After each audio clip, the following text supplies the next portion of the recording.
Selamat sore, Bapak, Ibu, saudara-saudari yang terkasih dalam Tuhan. Marilah kita mengucap syukur karena kasih karunia anugerah yang dinyatakan Tuhan dalam kehidupan kita sekalian. Sehingga kita dapat berjumpa kembali dalam ibadah KRT meskipun secara virtual. Kita percaya di mana 2-3 orang berkumpul, di situ Tuhan ada bersama dengan kita. Marilah kita memuji, memuliakan dan mengagungkan nama Tuhan melalui ibadah yang akan kita lakukan. Dan kini saatnya kita akan membaca dan merenungkan firman Tuhan yang terambil dalam kitab Ibrani pasalnya yang ke-10, ayatnya yang ke-10 sampai dengan yang ke-18. Kitab Ibrani pasalnya yang ke-10, ayatnya yang ke-10 sampai dengan yang ke-18. Sebelum kita membaca dan merenungkannya, marilah kita berdoa. Kita satu dalam doa, mari kita berdoa. Selamat sore Bapa kami yang di sorga. Kembali kami datang kepadamu untuk mengucap syukur atas kasih, kebaikan, penyertaan Tuhan di sepanjang kehidupan kami, dari pagi, siang, hingga pada sore hari ini. Terlebih, Engkau memperkenankan kami untuk membaca dan merenungkan sebagian daripada firman-Mu. Kiranya Tuhan membuka hati dan pikiran kami ini, agar senantiasa kami dapat dimampukan untuk mengerti, memahami setiap kebenaran firman yang akan kami dengar. Kiranya Tuhan juga mengurapi dan memakai hamba-Mu dengan kuasa Roh Kudus-Mu, agar setiap kebenaran firman yang disampaikan itu semua berasal daripada-Mu. Bersabdalah ya Bapa, karena kami telah setia untuk mendengar. Dalam nama Tuhan kami Yesus Kristus, firman yang hidup, kami mengucap syukur kepada Bapa di sorga. Amin. Kitab Ibrani 10, ayat yang ke-10 sampai dengan yang ke-18. Sabda firman Tuhan disampaikan demikian. Dan karena kehendaknya inilah kita telah dikuduskan satu kali untuk selama-lamanya oleh persembahan tubuh Yesus Kristus.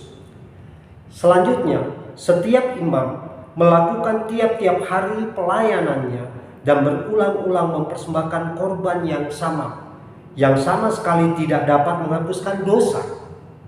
Tetapi ia setelah mempersembahkan hanya satu kali korban karena dosa, ia duduk untuk selama-lamanya di sebelah kanan Allah.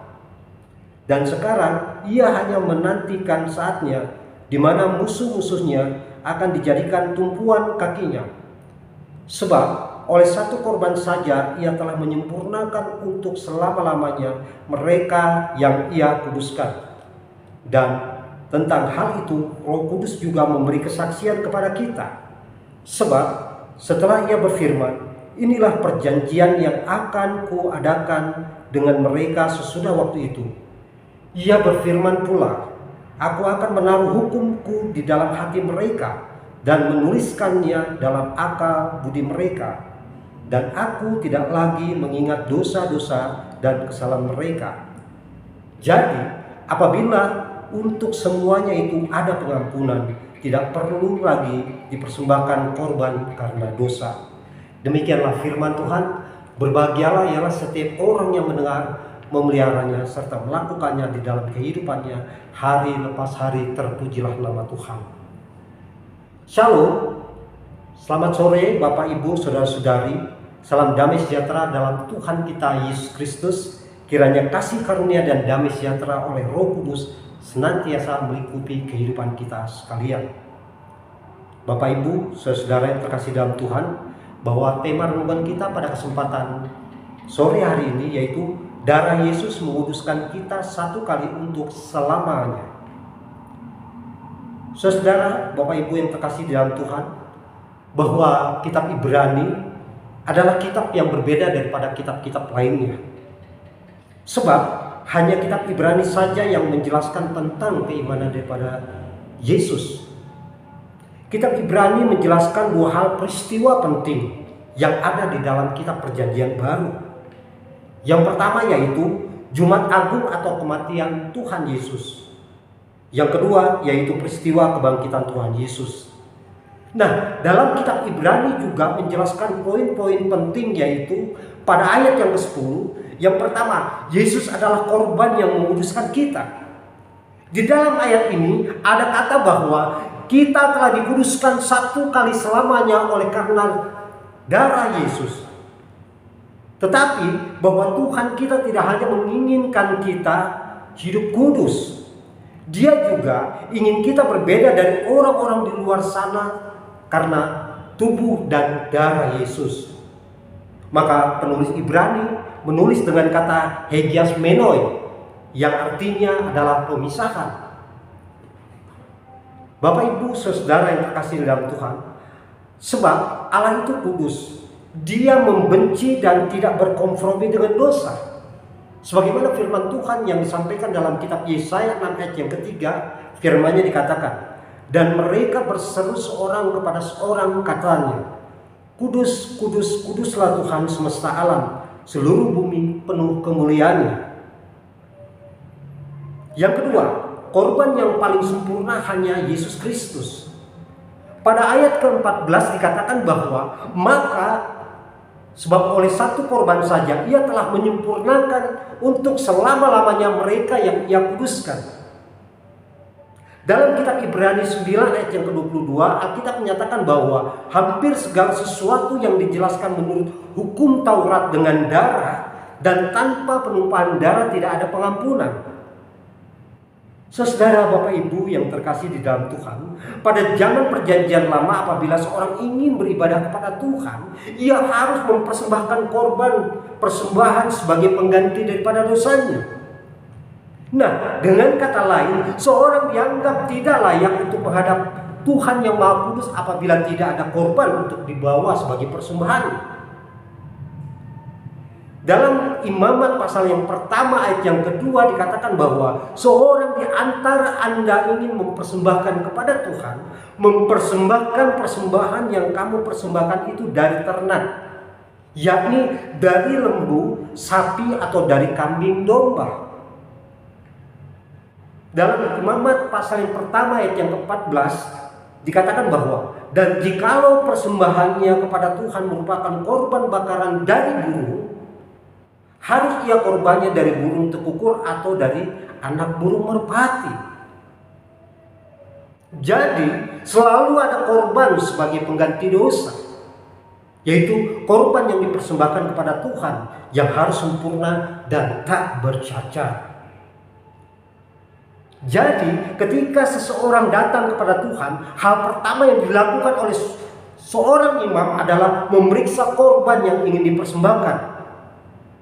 Orang itu dianggap layak untuk menghadap Tuhan bukan karena siapa dirinya, melainkan karena korban yang dipersembahkan sebagai pengganti daripada dosanya. Namun pada sekarang ini patut kita syukuri karena kita tidak perlu lagi menghadap Tuhan dan membawa binatang sebagai korban. Sebab segala korban itu sudah diperbaiki melalui pengorbanan Yesus Kristus di atas kayu salib. Firman Tuhan dalam 1 Petrus 1 ayat ke-18 sampai dengan yang ke-19, firman-Nya dikatakan bahwa sebab kamu tahu bahwa kamu telah ditebus dari cara pandang yang sia-sia yang kamu warisi dari nenek moyang. Nenek moyang itu bukan dengan barang yang fana, bukan pula dengan perak atau emas, dengan darah yang mahal, yaitu darah Kristus, sama seperti anak domba yang tak bernoda dan tak bercacat. Maka dalam hal ini Kristus tidak hanya bertindak sebagai imam besar untuk menjadi perantara antara Allah Bapa dengan manusia, tetapi Ia juga menjadi korban pengganti saat kita datang kepada Allah Bapa di surga. Allah Bapa tidak lagi melihat diri kita, diri saudara dan saya yang berdosa, tetapi bahwa Dia yang menjadi korban untuk penebusan dosa, yaitu Yesus Kristus. Jadi melalui pengorbanan Kristus di kayu salib, itulah yang melayakkan kita, yang melayakkan saudara dan saya untuk datang kepada Bapa di surga. Maka oleh karena itu Kita patut bersyukur karena kita telah dilayakkan menghadap Tuhan tanpa mempersembahkan korban bakaran. Sebab oleh karena pengorbanan Kristus Tuhan kita di kayu salib, maka sebagai umat pilihan Tuhan, maka hendaknya kita senantiasa untuk patut mengucap syukur kepada Tuhan.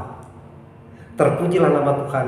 Tuhan Yesus memberkati saudara dan saya. Amin.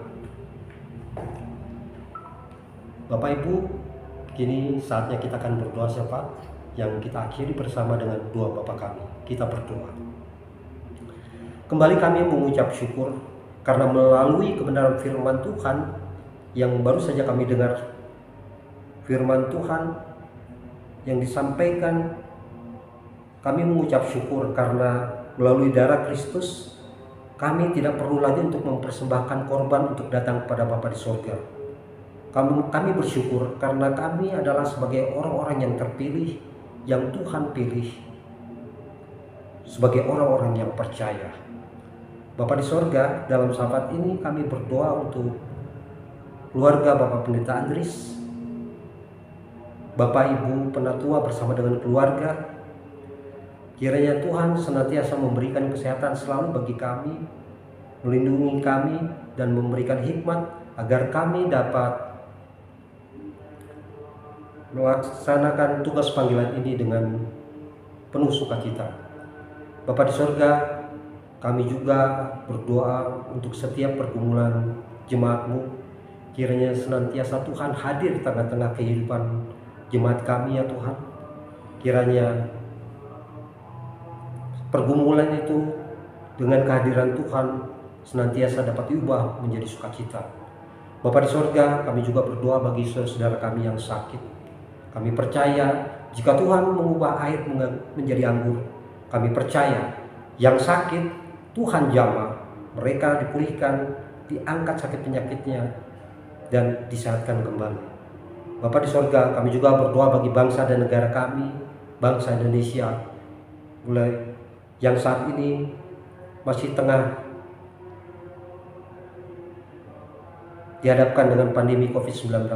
Tapi kami percaya melalui jamahan Tuhan, Engkau akan memulihkan Indonesia ini dan kami akan memasuki era baru. Ya Bapa, doa syafaat ini jauh daripada sempurna, tetapi kami mau menyempurnakan doa ini dengan doa yang Tuhan Yesus ajarkan kepada kami, yaitu doa Bapa kami. Bapa kami yang di sorga, dikuduskanlah namamu, datanglah kerajaan-Mu, jadilah kehendak-Mu di bumi seperti di sorga.